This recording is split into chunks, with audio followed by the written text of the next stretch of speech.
Welcome to Donmar TV News Channel. Huwag gawing inodoro ang West Philippine Sea. Yan. Fake news!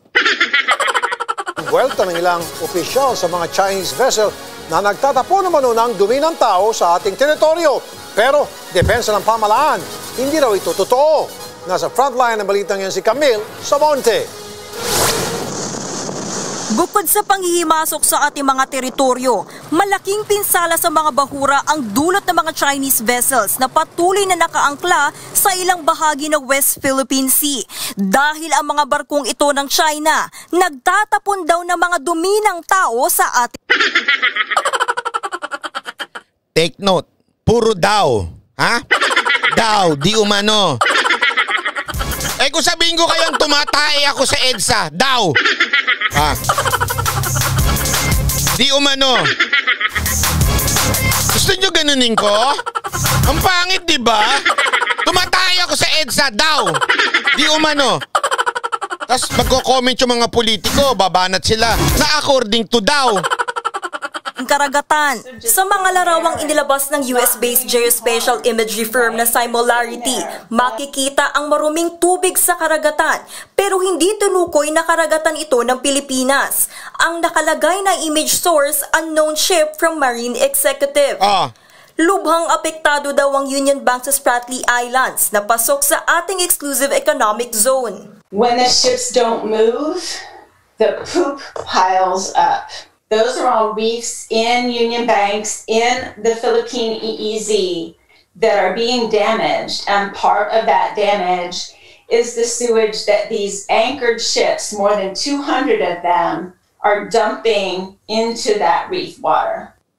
Sa satellite images na kuha noong May 2016 at June 2021, makikita na namuti na ang mga dating maiitim na bahagi ng karagatan pagkalipas ng 5 taon.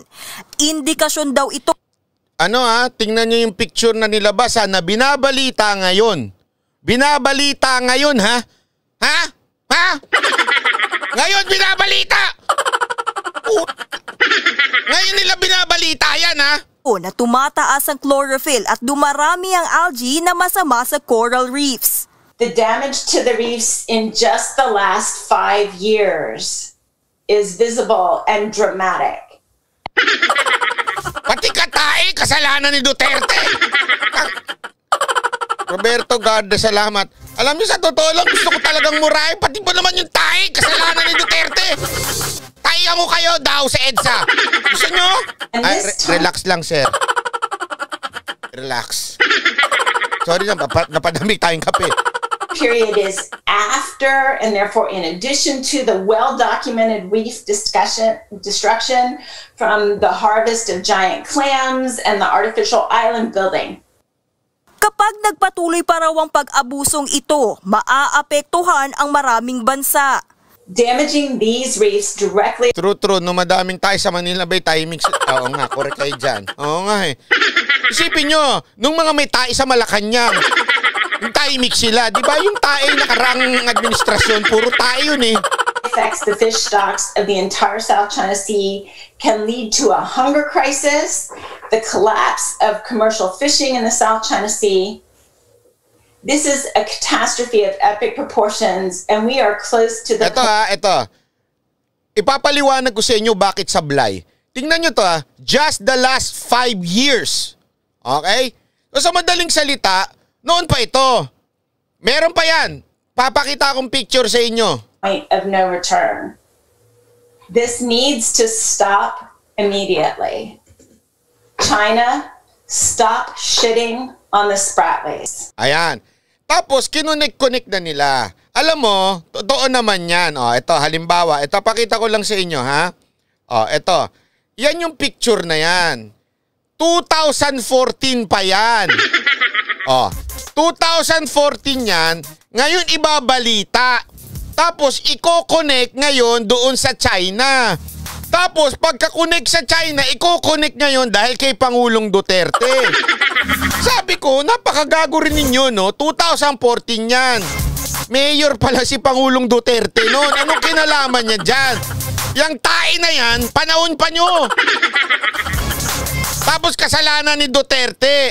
Anong bawi nitong isipin nyo 2014 ito. 2014 nagtatapo na sila ng tae. Tapos itong balita naman ito. Yung balita na yan ngayon, ayan same picture, kita ninyo. Tapos last 5 years, yan.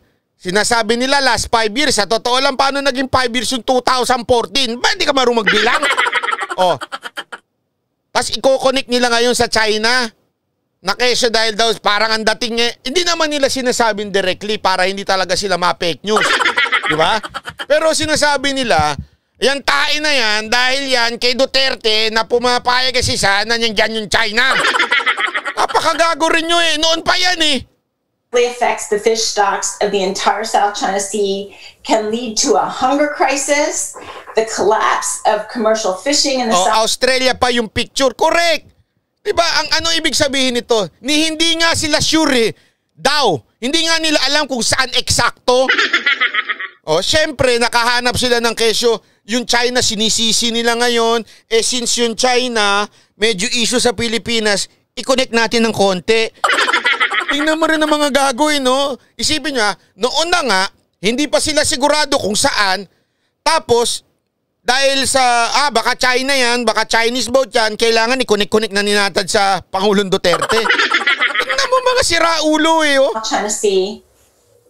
This is a catastrophe of epic proportions, and we are close to the point of no return.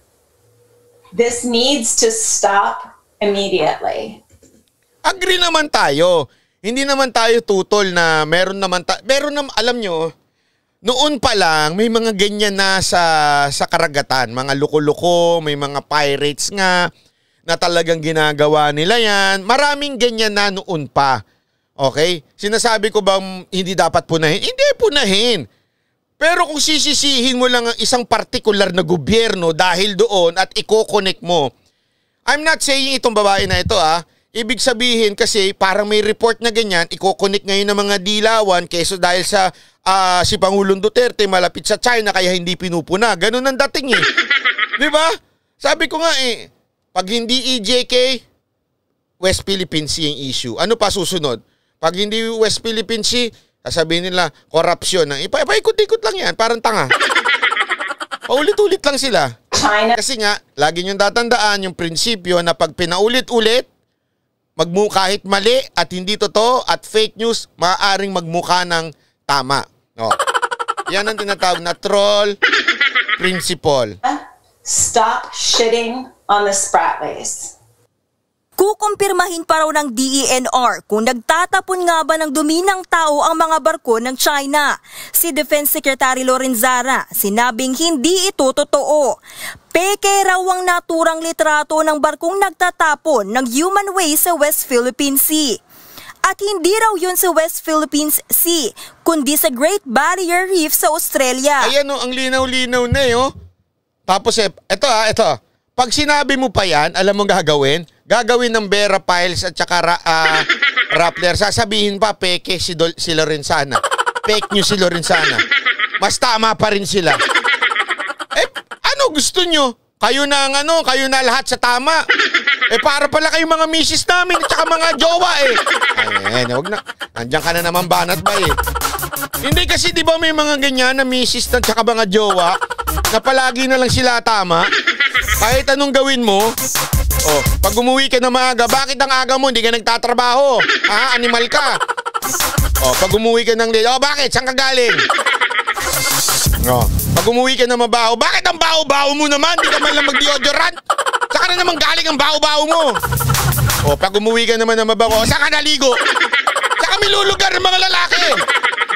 Joke lang po Totoo naman, di ba? Wala ka naman jowa. Hindi, masama bang mangarap? Ito naman. Nakangarap lang ba?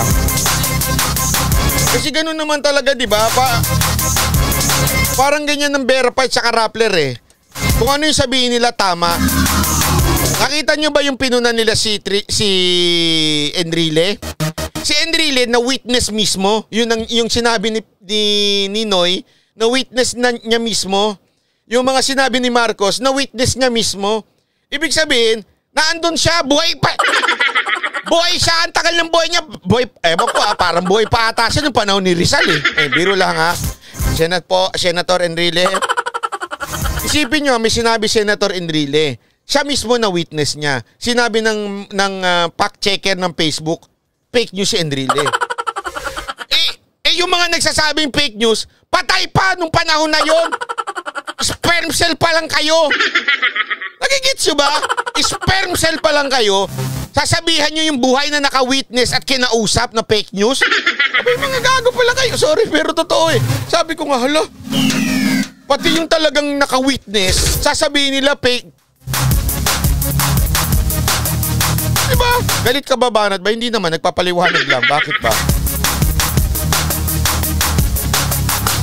Mamaya, tatalakayin natin yan. Tuloy muna natin Pero to. Para kay Gabriela Representative Arlene Brosas, hindi dapat pumayag ang Pilipinas. Hindi nga totoo Alam mo, ito napapagalataan tuloy na kayong makakaliwang grupo Baka naman kasamahan nyo yung nag-report na yon. Baka yung Amerikano ba yun Australian? Kung sino man yung nagsalitang babae kaninang puti, yung si Blandy. Baka naman kasi kasamahan yun. Ito mo, react ka ng react. Dilat na dilat ka na. React ka ng react, sasabihin mo na dapat na masusi at kagyat na investigasyon. Hindi nga totoo Kasasabi lang, hindi totoo. Anong hindi mo maintindihan sa salitang hindi totoo?